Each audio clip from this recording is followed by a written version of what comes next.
বিয়েবাড়ি পর্ব 2 নিয়ে চলে এসেছি।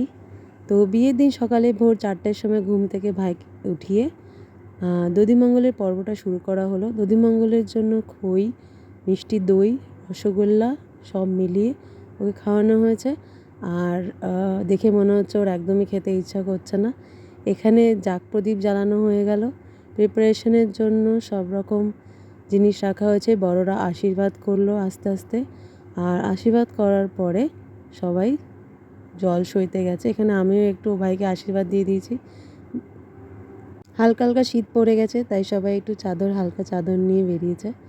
আর জল শোয়া হয়ে যাওয়ার পরে আমরা আস্তে আস্তে বাড়ি ফিরে গেছি পরের অনুষ্ঠানের জন্য।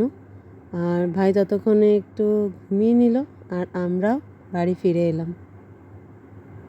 বাকিটা পরের পর্বতে দেখতে পারবেন আপনারা। Thanks for watching.